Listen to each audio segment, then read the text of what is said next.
Hello అండి. Welcome to mini vlog. ఈరోజైతే మీకు ఒక విషయం చెప్పాలనుకుంటున్నాను. నేను 10థ్ క్లాస్ చదివేటప్పుడు ఏంటంటే, నాకు నా స్కూల్ టెస్ట్‌లో మనకి ఎగ్జామ్స్ ఉంటాయి కదండీ! యాక్చువల్‌గా స్లిప్ టెస్ట్ అంట, క్వార్టర్లీ అంటే, హాఫర్లీ అంటే ఇలా ఎగ్జామ్స్ ఉన్నప్పుడు ఎగ్జామ్స్ మంచిగానే రాసేదాన్ని. మంచి మార్క్స్ వచ్చేవన్నమాట. అప్పుడైతే మా సార్ వాళ్ళు మా నాన్నకైతే "ఈ పాప స్కూల్ ఫస్ట్ వస్తది. మంచి మార్క్స్ వస్తాయి. సో, మంచిగా చదువుకోమని చెప్పు ఇంటి దగ్గర కూడా" అని అయితే చెప్పారనమాట.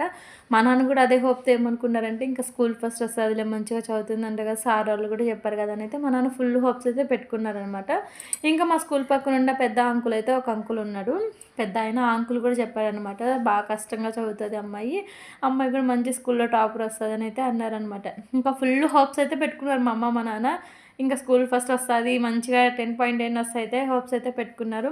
నేనైతే సబ్జెక్ట్ వైస్‌గా చెప్పాలంటే కొంచెం మంచిగానే చదివేదాన్ని. కానీ మ్యాథ్స్ అంటే నాకు చాలా భయమనమాట. రేపు మ్యాథ్స్ ఎగ్జామ్ ఉందంటే స్టిల్ నేను 12:31 వరకు చాలా హార్డ్‌గా చదువుకునేదాన్ని. నా మైనస్ పాయింట్ ఏందంటే నాకు మ్యాథమెటిక్స్ అంత ఈజీగా అర్థం కాదనమాట. నేను మ్యాథమెటిక్స్ కూడా బై హార్ట్ చేసేదాన్ని. సో, అలా బై హార్ట్ చేయడం వల్ల నాకు మ్యాథమెటిక్స్ అంటే కొంచెం భయం ఉండేది ఎక్కువ. సో, ఎలాగోలా అయితే పబ్లిక్ ఎగ్జామ్స్ అయితే ఇంక దగ్గరికొచ్చాయనమాట. మంచిగానే చదువుకున్నాను. సో, మాకిక్కడ స్కూల్‌కి అందరికీ అంటే నందిమండలం స్కూల్‌లో ఏదైతే ఉందో అందరికి ఒకటే హాల్ ఉంటదనమాట. అది పబ్లిక్ సెంటర్ లాగా. సో, 3, 4 స్కూల్స్ వచ్చేసి అక్కడే జరుగుతాయి ఎగ్జామ్స్. నా ఎగ్జామ్ సెంటర్ కూడా అక్కడే పడిందనమాట. నా ఫస్ట్ ఎగ్జామ్‌కి కూడా మా నాన్నే డ్రాప్ చేసి, సో, మంచిగా టెంపుల్‌కెళ్ళేసి, సో, మంచిగా రాయి అనేసి అయితే చెప్పేసి ఎళ్ళిపోయారు.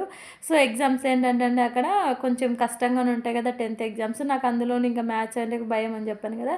సో, ఎలాగోలా అయితే మేము ఎగ్జామ్స్ అయితే మంచిగానైతే రాసామనమాట. సో, ఎగ్జామ్స్ రాసిన తర్వాత ఇంకా రిజల్ట్స్ మనకు గ్యాప్ ఉంటది గదండీ! 1, 2 మంత్స్. అప్పుడు గూడా నేనైతే మంచిగా చదువుతానని జెప్పి, ఇంకా మంచిగా చదువుతానని జెప్పి నెక్స్ట్ గూడా ఏ కాలేజు ఏంటి అనేసిది ఇంట్లో డిస్కషన్ అయితే స్టార్ట్ అయిందనమాట. నాకు తెలుసనమాట అంటే ఎగ్జామ్స్ ఎలా రాసాను అని జెప్పి. నాకైతే కొంచెం భయంగానే ఉండింది మ్యాథ్స్ అంటే చాలా భయం అని జెప్పాను గదా! ఎలా అవుతదో ఏమో పాస్ అవుతానో, ఫెయిల్ అవుతానో ఇలా అయితే చాలా అంటే చాలా భయంగా ఉండేది. ఇంకా వేరే సబ్జెక్ట్స్ అంటారా కొంచెం బాగే రాసాననమాట. ఈ 1 ½ మంత్, 2 మంత్స్‌లో చాలా అంటే చాలా టెన్షన్స్ పడ్డాననమాట. ఎందుకంటే ఇప్పుడు మనం చదవము అనంటే ఏమనిపియదు ఇంట్లో. కానీ మనం చదువుతాము, మంచిగొస్తాయని చెప్తారు గదా! స్కూల్లో. ఇంకా వీళ్ళైతే ఏ కాలేజ్ జాయిన్ చేపియాలనేది గూడా ఇంట్లో అయితే మంచిగా డిస్కషన్ అయితే జరుగుతుందనమాట. ఏ కాలేజీలో నారాయణ, శ్రీ చైతన్య కాలేజీలో ఇలా వేయాలని. నాకేమో కనీసం 10థ్ అయినా పాస్ అయితానా లేదా అనైతే నాకైతే చాలా అంటే చాలా భయమేస్తుందనమాట.